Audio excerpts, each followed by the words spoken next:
melanjutkan firman Tuhan yang kita telah belajar beberapa kali dari tema gereja yang paling menarik di dunia. Itu yang kita sudah belajar, dan saya ingin membawa kita pagi hari ini belajar tentang panggilan. Boleh berarti.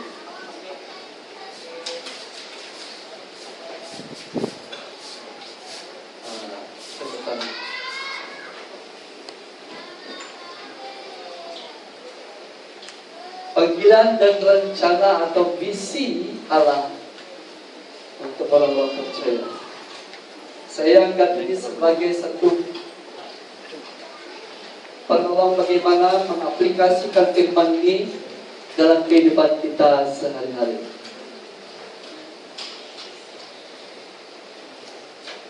Panggilan dan rencana atau visi Allah untuk kehidupan orang-orang percaya. Mari kita bersama-sama membuka dalam kitab Roma pasal 8 ayat 28 sampai ayat yang ke-30. Kitab Roma pasal 8, kita membacanya bersama-sama saudara. Pasal 8 ayat 28 sampai ayat yang ke-30. Roma pasal yang ke-8 ayat 28 sampai ayat yang ke-30.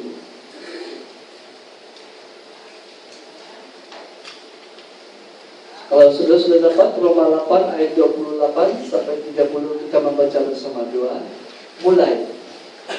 Kita tahu sekarang bahwa Allah turut bekerja dalam segala sesuatu untuk mendatangkan kebaikan bagi mereka yang mengasihi yaitu bagi mereka yang terpanggil sesuai dengan rencana Allah. Sebab semua orang dipilihnya dari semula. Mereka juga ditentukannya dari semula untuk menjadi serupa dengan gambaran anaknya, supaya ia, anaknya itu, menjadi yang sulung di antara banyak saudara. Dan mereka yang ditentukannya semula, mereka itu juga dipanggilnya. Dan mereka yang dipanggilnya, mereka itu juga dibenarkannya.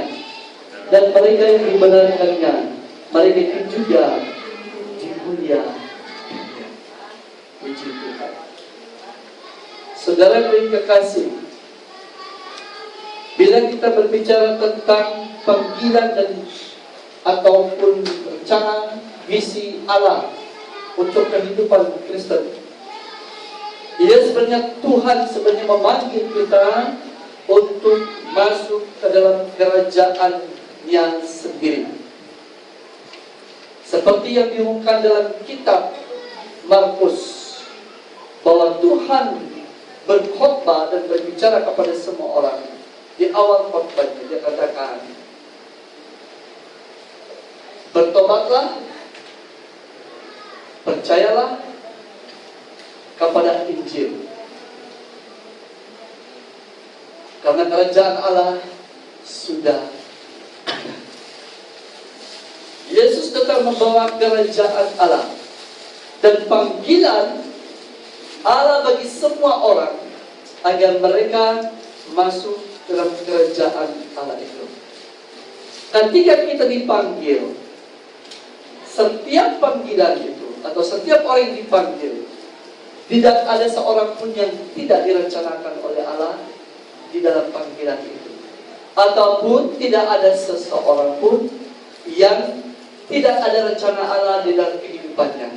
Semua kita, semua manusia yang percaya kepada Dia, yang pandai, yang tidak pandai, orang kaya, orang miskin, orang yang cacat, orang yang tidak cacat, semua kita yang dipanggil oleh Tuhan itu, Allah mempunyai rencana yang agung, yang dahsyat di dalam kehidupan mereka.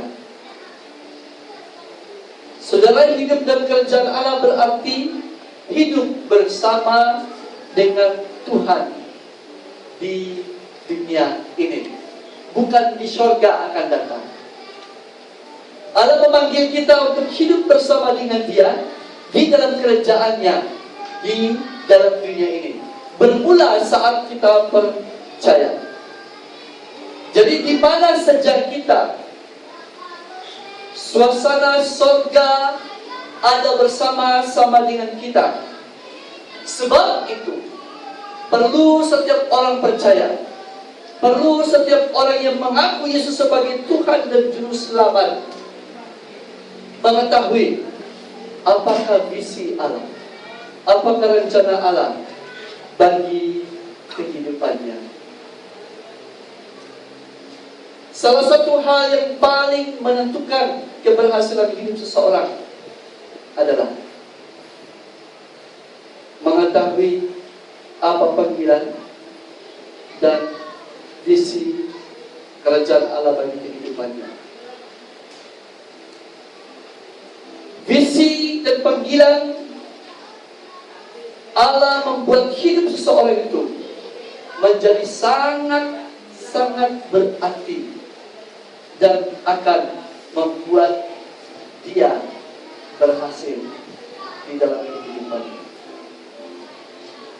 Saya pernah katakan kepada anak-anak bahwa apabila seseorang tidak punya visi dalam kehidupannya, dia tidak mempunyai semangat berbuat apa saja, termasuk belajar.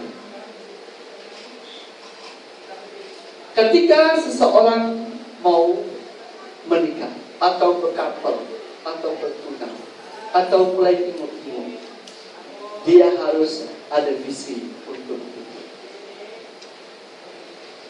Kalau dia tidak punya visi, dia tidak mengetahui visinya sendiri untuk itu, maka saya pikir lebih baik dia tidak kawin. Karena orang yang mendampingi dia akan mengalami kehancuran, kekecewaan di dalam hidup. Visi itu harus jelas. Dan visi itu memajukan seseorang itu untuk berusaha mencapai sesuatu yang memenuhi keperluan hidupnya di dalam visi. Saya yakin tidak ada seorang yang berhasil di dunia ini, termasuk Anda pada hari ini.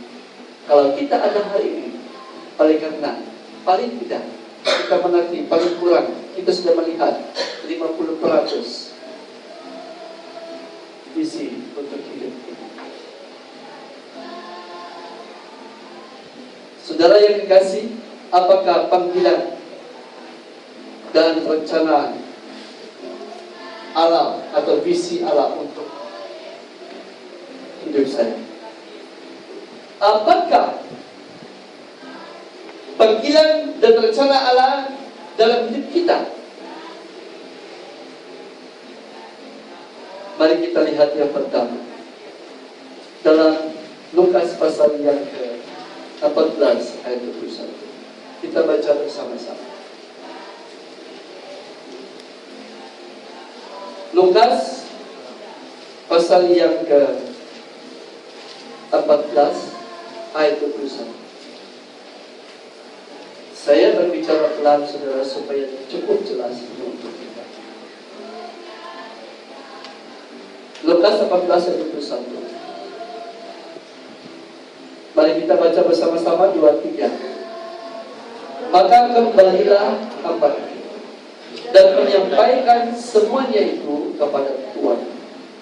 Lalu berkala Tuhan rumah itu dan berkata kepada hambanya, pergilah dengan segera ke segala jalan dan lorong kota, dan bawalah kemari orang-orang miskin dan orang-orang cacat dan orang-orang buta dan orang-orang lumpuh. Undangan yang pertama, jemputan yang pertama, itu adalah untuk bangsa Israel masuk ke dalam kerajaan Allah itu. Tetapi mereka tidak mau menerima. Mereka menolak panggilan itu karena kepentingan pribadi karena alasan-alasan tertentu yang mereka anggap itu munasabah. Masuk akal, dapat diterima oleh Tuhan yang menjemput mereka.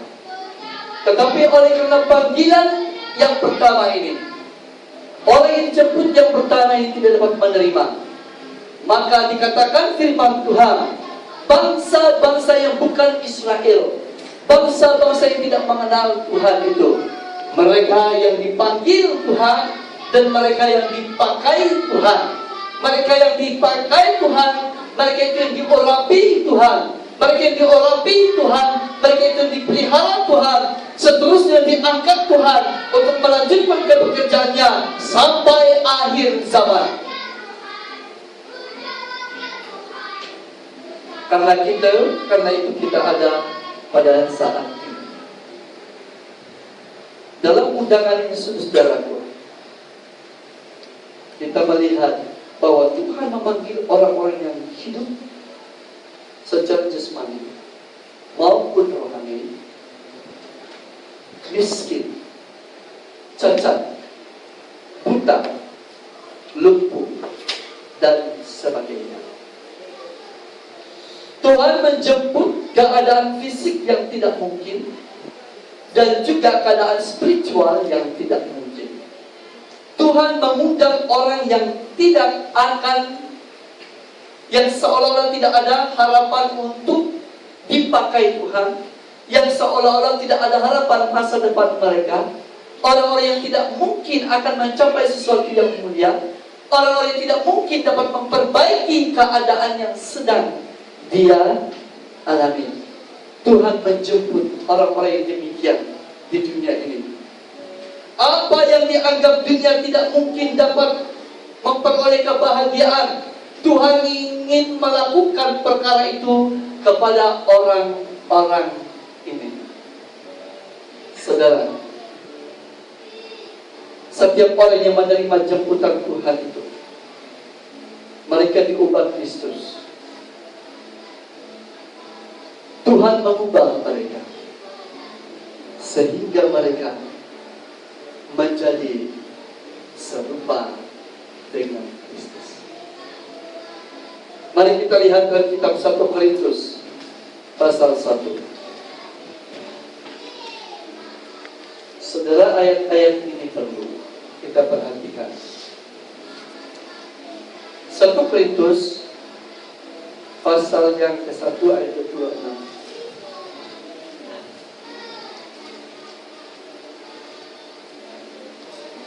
sampai 30. Mari kita membaca ayat yang begitu indah untuk kita hari ini. 1 Korintus 1 ayat 26 sampai 33. Ingat saja, saudara, bagaimana keadaan kamu ketika kamu dipanggil menurut ukuran manusia. Tidak banyak orang yang bijak, tidak banyak orang yang berpengaruh, tidak banyak orang yang terpandang. Tetapi apa yang bodoh bagi dunia dipilih Allah untuk memalukan orang-orang yang berhikmat. Dan apa yang lemah bagi dunia dipilih Allah untuk memalukan apa yang kuat. Dan apa yang tidak terpandang dan yang hina bagi dunia dipilih Allah, bahkan apa yang tidak berarti dipilih Allah untuk meniadakan apa yang berarti, supaya jangan ada seorang manusia pun yang memegahkan diri di hadapan Allah, tetapi oleh Dia kamu berada dalam Kristus Yesus, yang oleh Allah telah menjadi bagi kita, Ia membenarkan dan menguduskan. Dan karena itu, seperti ada tertulis, barang siapa yang berpegang, hendaklah ia berpegang Tuhan. Puji. Apa yang tidak berguna, apa yang tidak berarti bagi dunia, Tuhan memanggil orang itu agar dia berguna di dalam kerajaan Allah. Apa yang tidak berarti bagi dunia, Tuhan pakai itu untuk mempermalukan yang berarti bagi dunia. Siapakah orang-orang ini? Orang-orang ini adalah orang-orang yang disebut gereja pada hari ini, saudara-saudara. Sering kita membaca, ada bagian yang di bawah, tolong. Orang yang dianggap paling tidak berharga.